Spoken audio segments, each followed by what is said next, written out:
All right, gang. We're going to do a quick update on the Chevelle and where we're at with it.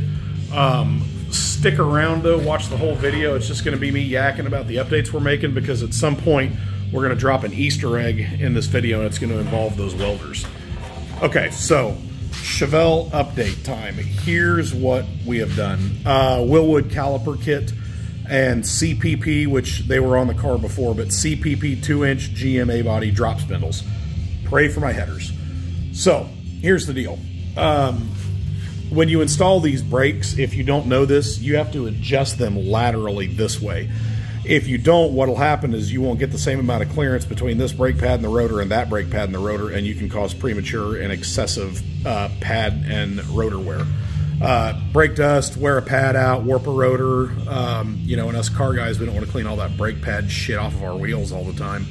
So it took 3 times to do it, to get it correct on that side, and 2 times on this one. Another thing, CPP 2-inch drop spindles for the 6872 GMA body and this caliper kit, you have to make an adjustment on the hardware versus the spindle. The hardware that it came with, no, excuse me, the spindle was cut for 7/16 by 13 thread per inch coarse thread threads. The caliper hardware came with 1/2 inch, 20-inch thread count per inch, so 1/2 inch 20 fine thread hardware, and that's also what the caliper bracket was drilled for or manufactured for, was for that 1/2 inch hardware instead of the 7/16. The reason I bring that up is somebody had posted on Jegs' review of this product that, you know, the hardware and it didn't fit, and the spindle had different holes, blah, blah, blah. Well, you're dealing with aftermarket parts, that's what's going to happen, you know, and if you can't figure that out, I think that you should probably go play golf, because if you can't figure out that with hardware or excuse me, aftermarket performance products and stuff like that, that it doesn't all fit to your liking, then, you know, I got bad news for you. It's not going to get any better. So anyway, go take up golfing and quit bitching about, you know, the bolts being a different dimension than what you had going on. So let's talk about the Hellwig frame effects kit. That's what I have started doing on this frame. The factory GM non-SS, non-convertible, non-El Camino frame is floppy like a piece of microwave pizza. It's awful. The Hellwig kit mimics what the factory SS frame is like, and what that is, the factory SS frame, the rails are wider. This flat rail and this rail that's at about 45 degrees, they intersect out here, and all that's completely boxed in. So if you look down the frame rail, you know, there's 6 feet of frame rail that would be boxed in like that. That adds a lot of beef. This Hellwig frame effects kit mimics that. That plate's flat because it incorporates that, which is a body mount. We'll just grab one and show you. It adds a body mount, so the body has another anchor point, which is rigidly attached to the frame, but that goes in there like that, and then the other frame rails weld up to the side of it, so that adds a lot of strength. So that's what we're doing, and this frame is going to go to a frame machine after that because it's tweaked a little. That side is about 3/4 of an inch higher off the ground at any point in my garage than I measure it than that side, so I got to get that addressed. But I'm not going to do that until after I put this frame kit in, because if I get it straightened and then weld on it and warp it, well, then I fucked it up and I got to do it again. So the frame, I think, is sprung a little bit. If you just very slightly push down on this corner, you can see how it lifts that corner up. But if you do the same thing over here, I'm putting all my weight on that, and I'm 255 pounds, and it's not lifting that side. Adversely, though, this side, if you pick it up, is very light, and you can, I mean, just twitch your fingers, and it lifts it off the jack stand. And this side is much heavier, and you got to put a little oomph in it to get it off the jack stand. So the frame, I think, is tweaked a little that way. And you know, like I said, I'm going to get that addressed. So, and of course, the Hellwig frame effects kit, I think it's like $775 in Jegs. I actually found a place online that was out of stock on it, but because they're a retail online store, Jegs does their online price match. Well, they hadn't updated their pricing, so I got this for $440 or $450 from Jegs with their price match. Now, that is going to lead us in to the story about the Easter egg for these welders. The last several years while I was racing that car and not building another car, I really got into doing carpentry and stuff like that. And you know, I mean, just here at the Urban Farm, built a tiki bar. If anybody's interested, leave a comment or like, and I'll do a tiki bar tour. Built all that, blah, blah, blah. Well, that's okay. That's all fine and dandy, but here's the thing. My heart belongs to metal fab work. I love doing metal work, you know, body work and welding and fabricating, which I haven't done it in like 20 years, but that's, you know, what I enjoy doing. So I decided that during the Chevelle project, I was going to make myself capable of having a... So anyway, I wanted to get set up to do welding here in my home garage.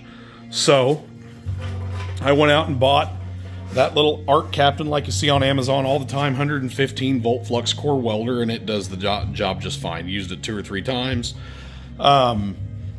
I thought to myself, man, you know, this just isn't really enough machine for what I want.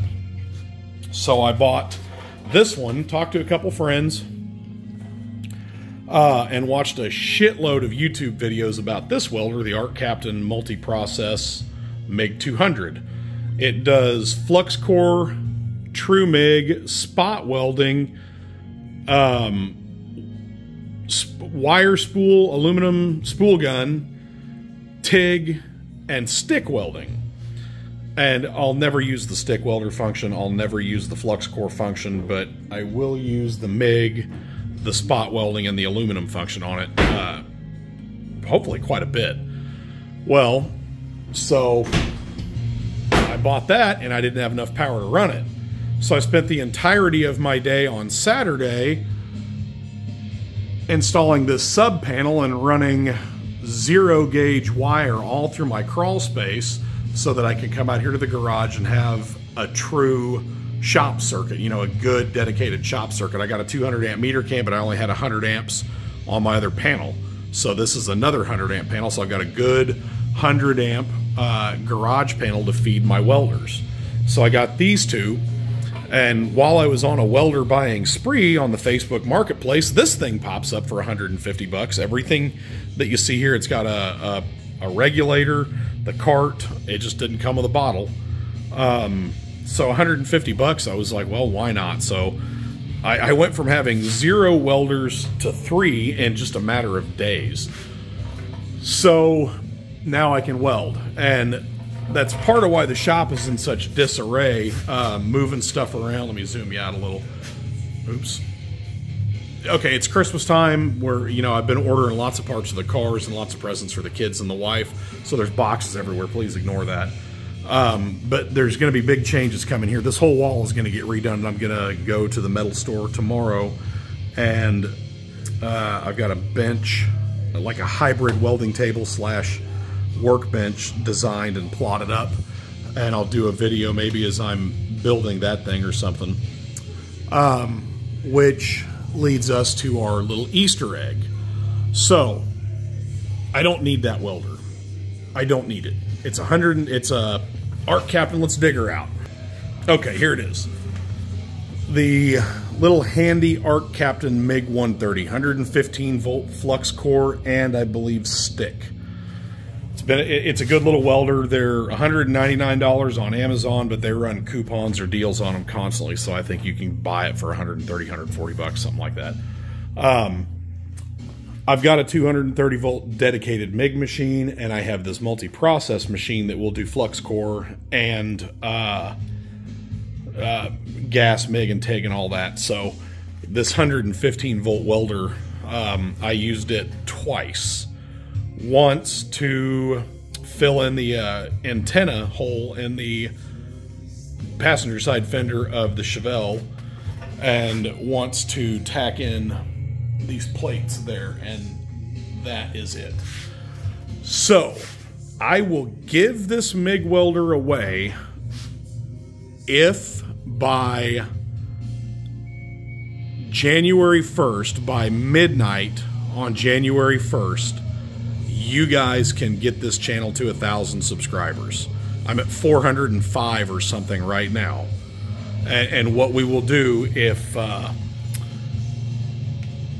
you guys can help me boost this channel and hit 1,000 subscribers, we will do pull a number out of a hat or do an online random number or random name, and I will give this welder to one of my subscribers. And I will pay to ship it to you. So, it's just a little dusty, but it's got a full spool inside of it. Right there of, I think it's 030 flux core. 030 flux core. Yeah, we'll give it away. Give it to one of you guys. So, that's the deal. Midnight, January 1st. We will, 1,000 subscribers, and we will give this sucker away. Okay. That's what we got. So, see if you can get it done for me, boys. Thanks.